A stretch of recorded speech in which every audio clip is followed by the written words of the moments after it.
하나님의 뜻을 이루어가는 믿음의 삶 살게 하옵소서. 잠시 기도합니다. 말씀의 주인 되신 주님 감사합니다. 겸손히 엎드리며 주의 말씀을 기다립니다. 세상의 시끄러운 소리들, 번민, 걱정, 근심, 불안한 마음, 미움, 갈등, 다툼, 우리의 어두운 심령들까지, 우리의 상처와 아픔들까지 하나님이여 잠잠케 하시고 씻어주시고 정결케 하시며 이 시간 닫혔던 영의 문이 활짝 열리고 영안이 열리는 하나님의 역사, 우리 심령에 채워주시는 성령의 세미한 음성을 듣는 역사를 주시옵소서. 부족하고 연약한 종입니다. 하나님의 영이 붙잡으시고 저의 온 존재를 하나님이 사로잡아 주옵소서. 감사하옵고 예수님 이름으로 기도드립니다. 아멘. 솔로몬 계속 묵상하고 있습니다. 우리는 지난 시간에 하나님으로부터 마음을 돌린 솔로몬의 변질과 타락은 우상 숭배 문제뿐만 아니라 그의 삶의 여러 곳에, 많은 곳에 들어가 있었고 그 많은 곳에서 문제가 드러나고 있었다 말씀을 나누었습니다. 솔로몬은 작은 죄를 소홀히 여겼습니다. 그 죄를 반복하고 있었습니다. 오늘 본문은 솔로몬이 잘못된 판단과 결정을 계속한 이유 중에 하나를 보게 합니다. 그 하나가 무엇인가? 욕심이었습니다.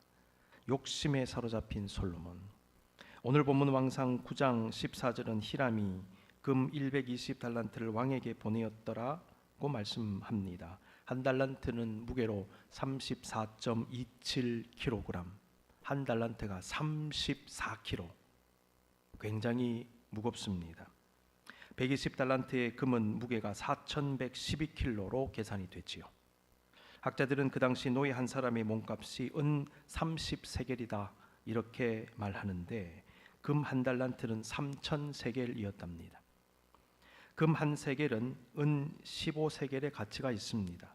종합해서 계산해 보면 솔로몬이 받은 금 120달란트는 금 36만 세겔이고 금 36만 세겔은 은 540만 세겔이고 은 540만 세겔은 한 명당 은 30이니까 계산하면 장정노의 18만 명의 몸값이었어요.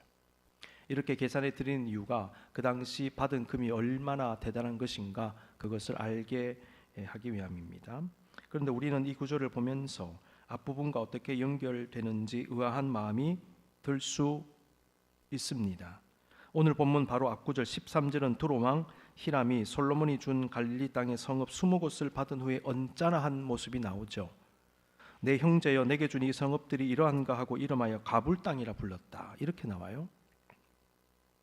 그런 다음에 14절에서 히람이 금 120달란트를 왕에게 보내었더라. 땅 받고 언짢아 하면서 짜증스러운 반응을 보내놓고는 그 다음에 바로 금 120달란트를 왕에게 보냈더라. 좀 이상하지 않습니까? 어떻게 연결해 보아야 할까요? 히람은 솔로몬에게 왜 금을 보냈을까요? 이 말씀이 무엇을 의미하는지 그리고 앞구절의 말씀과 어떻게 연결되는지에 관하여 다양한 의견들이 존재합니다. 그 가운데 설득력 있는 해석 중에 하나는 아마도 솔로몬이 히람으로부터 금을 빌린 것으로 보는 것이죠. 본문 11절에도 히람이 금을 제공했다는 기록이 있는데 14절에서 언급된 금은 11절에서 언급된 그 금을 말하는 것일 수도 있겠습니다. 한 번 더 반복적으로 말했는데 그래도 질문이 나와요. 똑같은 금인데 왜 거기서 갑자기 받은 것을 강조했을까? 아니면 그때 받은 금으로 부족해서 추가로 금을 빌린 것으로도 볼 수 있습니다.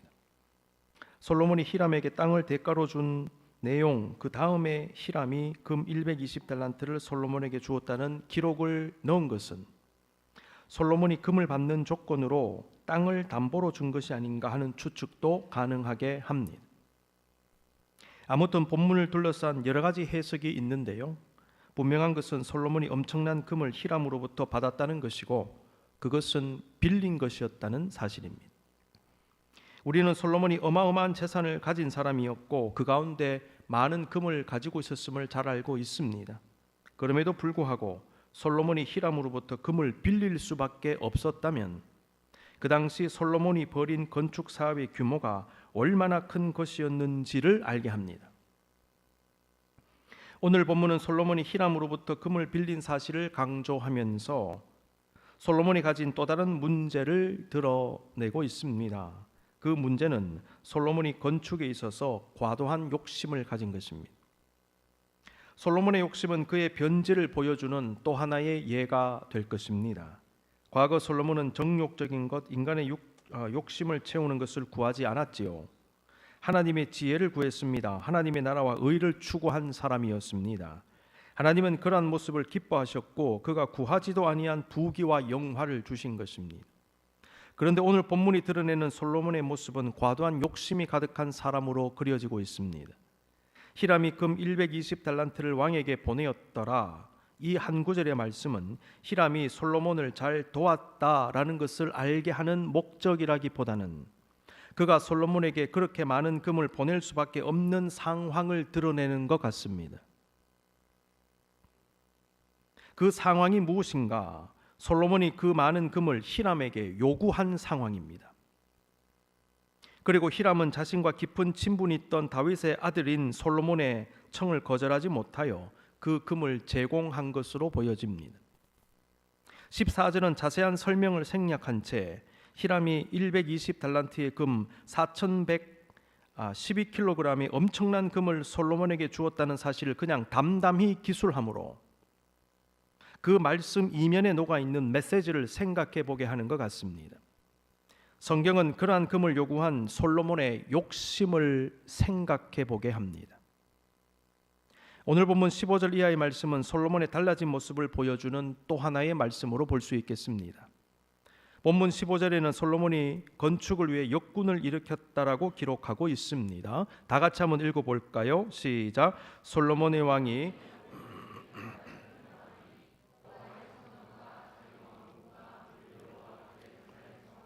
하솔과 음깃도와 게셀을 건축하려 하였습니다. 엄청난 대형 건축 사업이 계속 진행되었습니다. 왕상 9장 15에서 22절을 보면은 솔로몬이 추진한 대형 건축 사업에 관한 말씀이 나오는데 특별히 여러분 20절에서 22절을 보시게 되면 건축 사업에 동원된 노동자들에 관한 내용이 나와요. 우리가 주목할 부분은 솔로몬의 노동 정책이 바뀌었다는 것입니다. 우리는 지난 시간 솔로몬이 두로 왕 히람과 계약을 맺은 내용이 기록된 왕상 5장과 9장의 차이점을 살펴보았지요. 그런데 성경은 솔로몬의 노동 정책, 특히 노동자들을 동원하고 처우하는 문제 역시 처음과 나중이 달라졌음을 증거합니다. 솔로몬의 노동 정책의 한 모습은 왕상 5장 13에서 18절 말씀에 먼저 기록이 되어져 있습니다. 자, 13에서 15절까지 봅니다. 이에 솔로몬 왕이 온 이스라엘 가운데서 역군을 불러일으키니 그 역군의 수가 3만 명이라.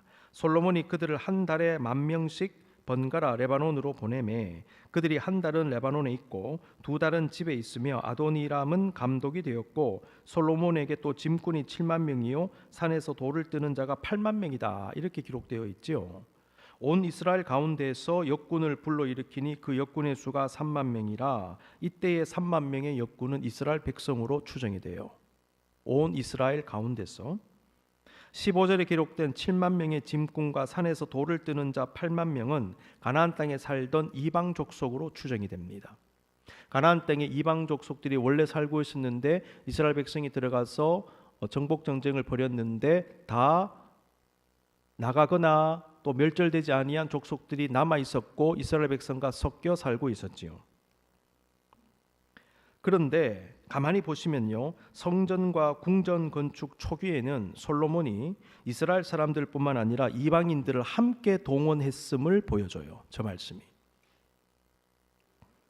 아울러 솔로몬은 그들을 한 달에 10,000명씩 번갈아 레바논으로 보냅니다.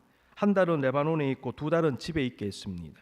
이것은 노동자들이 건축에 동원되더라도 두 달은 집에 머물게 하므로 자신의 생업에도 종사하고 가정도 돌볼 수 있도록 배려한 것으로 보여집니다. 왕상 5장 13에서 18절은 솔로몬 정부 초기의 노동 정책이라 해도 과언이 아닐 것입니다. 그런데 오늘 본문 왕상 9장 20절에서 22절까지의 말씀을 보시면 솔로몬 정부의 달라진 노동 정책, 특히 노동자 동원과 처우에 관한 정책이 달라졌음을 증거합니다. 9장 20에서 22절을 봅니다. 이스라엘 자손이 아닌 아모리 사람과 헷 사람과 브리스 사람과 히위 사람과 여부스 사람 중 남아있는 모든 사람 곧 이스라엘 자손이 다 멸하지 못함으로 그 땅에 남아있는 그들의 자손들을 솔로몬이 노예로 역군을 삼아 오늘까지 이르렀으되 다만 이스라엘 자손은 솔로몬이 노예를 삼지 아니하였으니 그들은 군사와 그 신하와 고관과 대장이며 병거와 마병의 지휘관이 되었더라.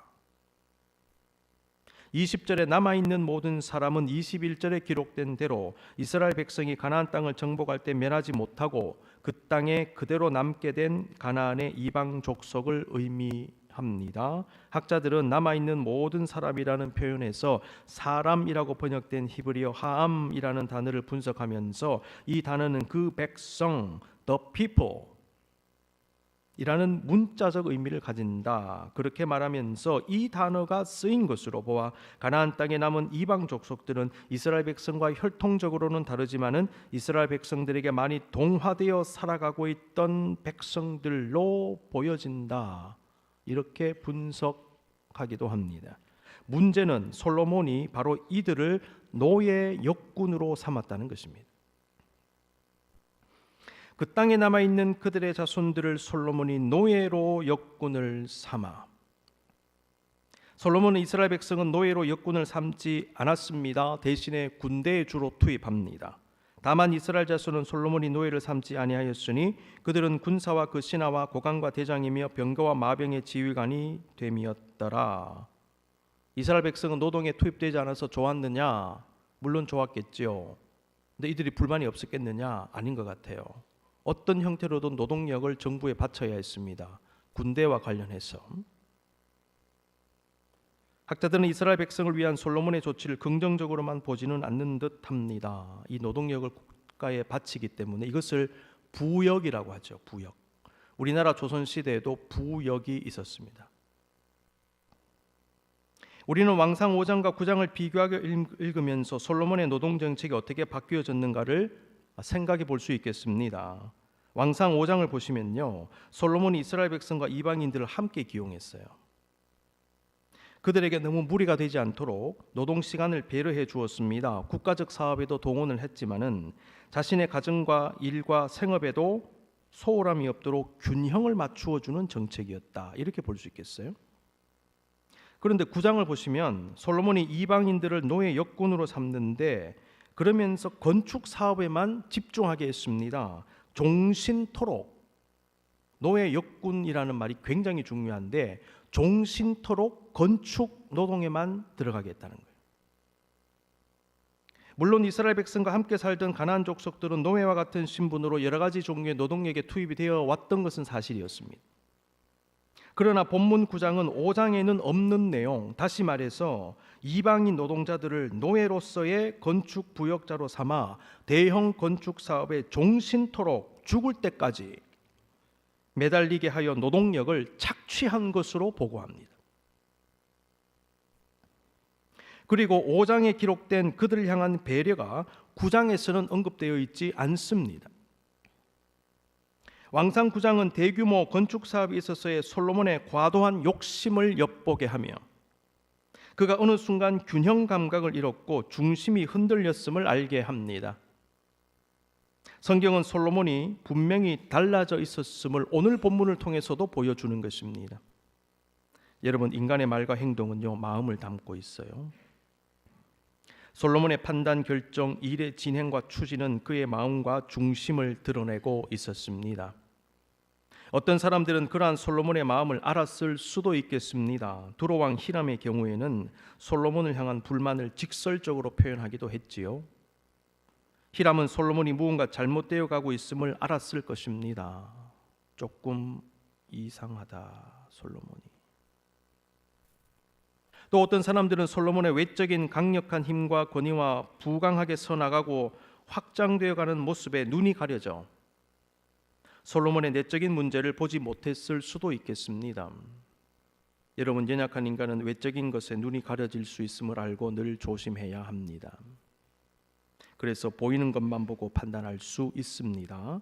그러나 성숙한 성도, 지혜로운 성도, 영적인 성도는 보이는 것만으로 판단하지 않습니다. 영성의 사람은 보이지 않는 이면의 것을 감지할 수 있어야 합니다. 그래서 영의 눈을 떼야 되는데 영의 눈을 뜨는 방법 중에 하나는 말씀이고요. 또 한 가지는 기도예요. 오늘 본문을 비롯해서 우리가 몇 주간 계속 묵상하고 있는 본문들은 우리에게 솔로몬의 이면을 보게 하는 것입니다. 그런데 그 이면은 하나님이 이미 보고 계셨던 것이죠. 성경 본문이 담담한 문체로 드러내는 솔로몬의 문제들은 하나님은 이미 보고 계셨고 알고 계셨던 것들입니다.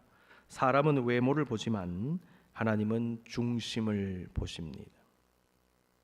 하나님으로부터 마음을 돌린 솔로몬의 문제 중에 하나는 욕심이었고 그의 욕심은 자신의 뜻과 목표를 이루기 위해 노동 정책을 바꾸어 노동력을 착취하게 했습니다.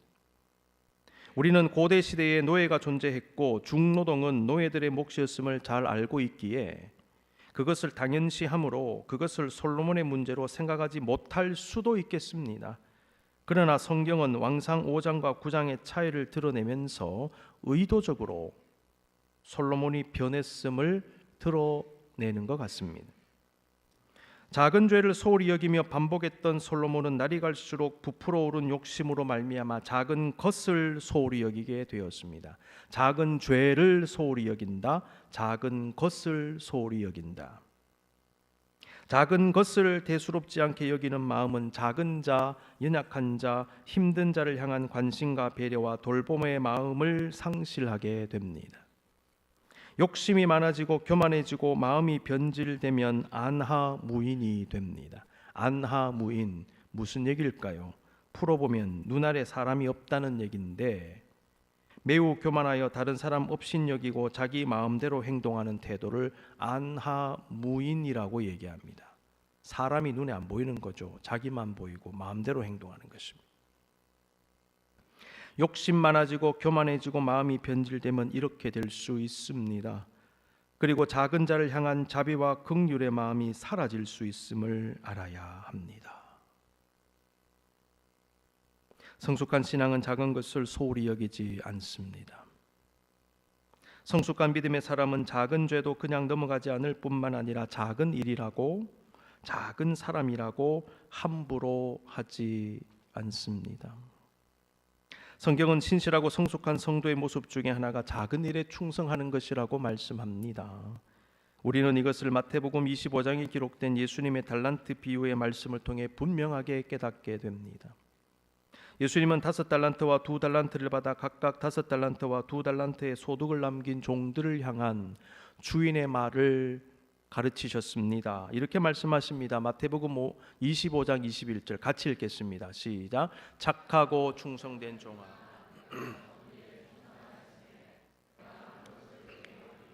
내 주인의 즐거움에 참여할지어다. 주인의 칭찬의 이유가 무엇입니까? 너희가 뭐 대단한 일을 했구나, 많은 소득을 남겼구나, 이게 아니고요. 네가 적은 일에 충성했구나. 그래? 그러면 내가 많은 것을 너에게 맡겨줄게.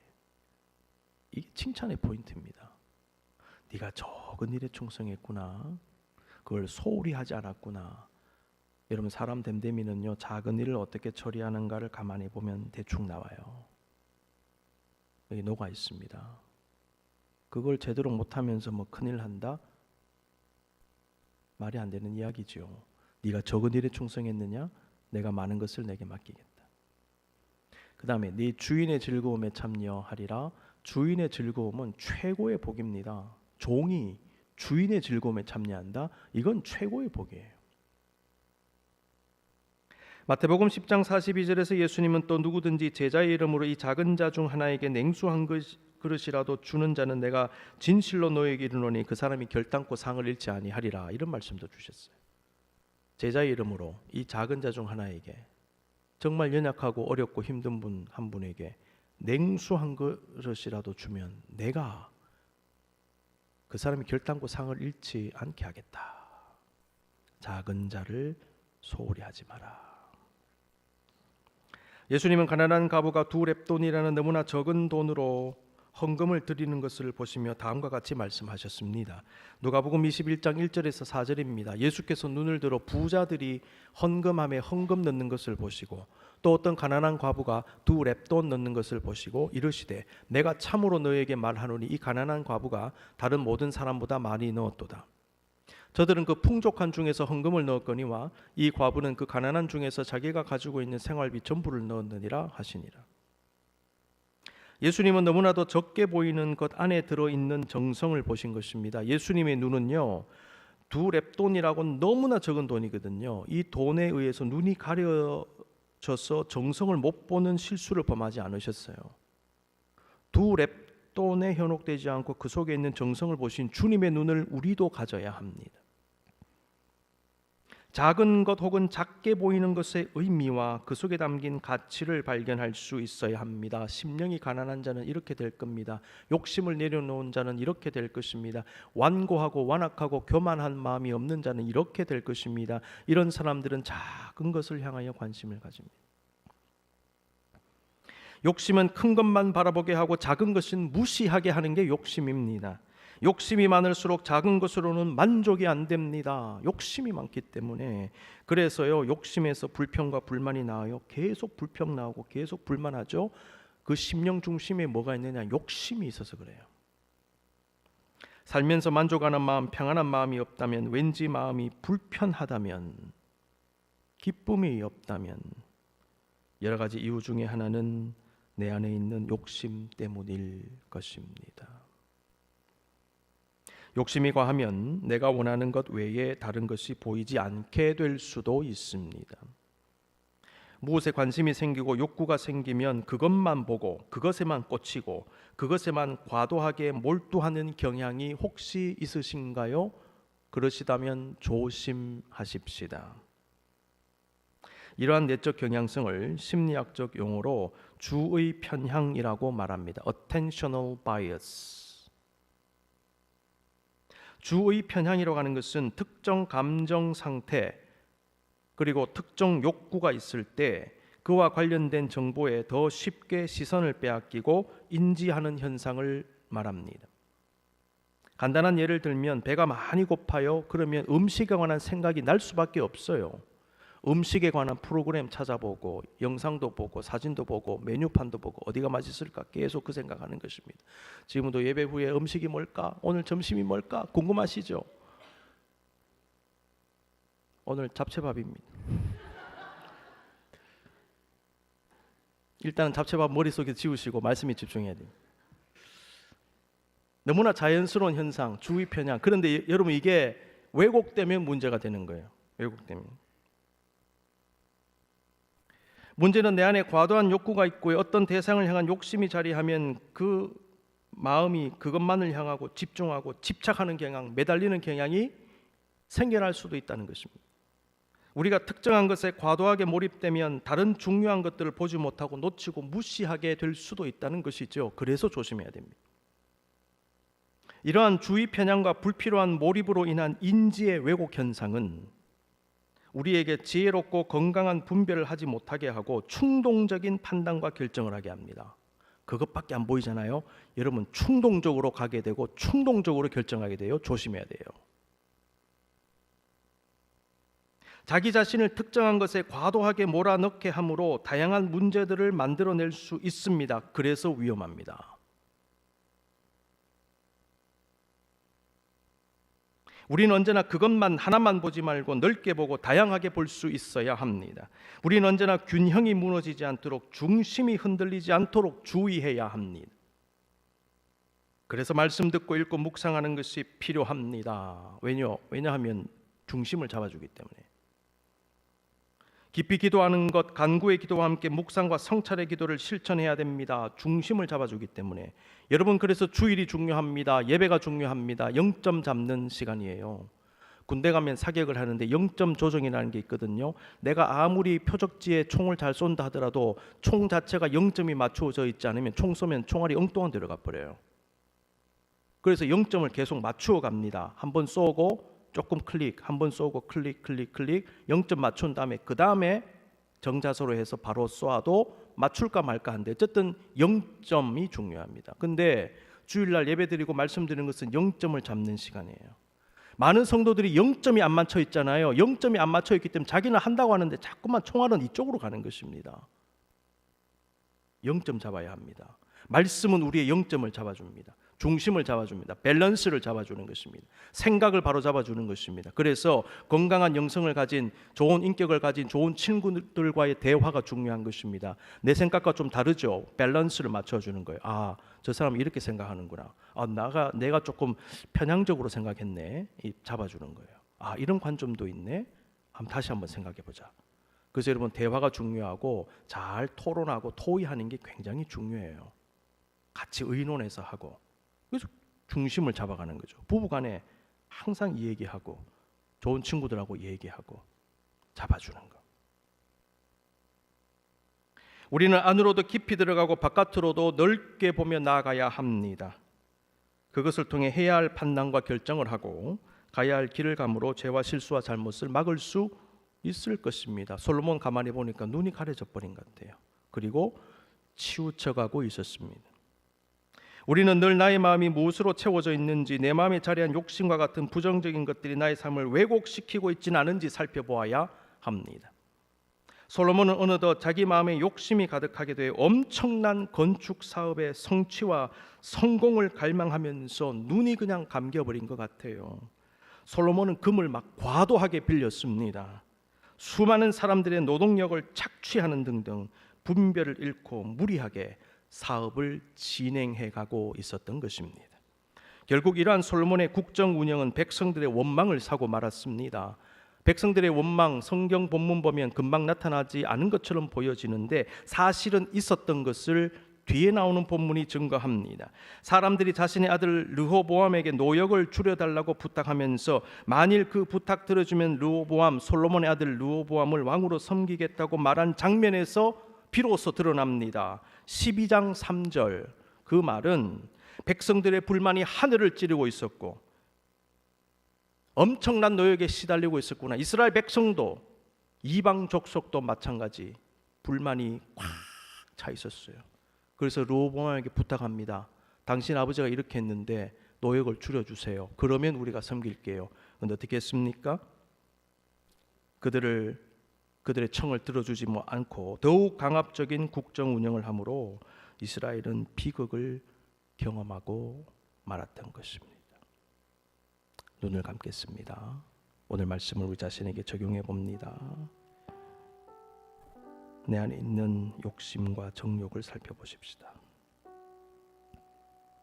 무엇이 여러분의 마음을 지금 드라이브를 걸고 있습니까? 어디에 꽂히게 하고 있습니까? 무엇을 바라보게 하고 있습니까? 저와 여러분의 눈은 가려져 있지는 않습니까? 저와 여러분은 합당한 분별을, 합당한 균형, 합당한 중심을 잡고 있습니까? 난 혹시 작은 것을 소홀히 여기고 있지는 않습니까? 내 마음 혹시 변질되어 가고 있지는 않습니까? 하나님 불쌍히 여겨주십시오. 새롭게 하여 주시옵소서. 중심을 잡게 하여 주시옵소서. 분별하게 하옵소서. 이 기도의 마음을 가지고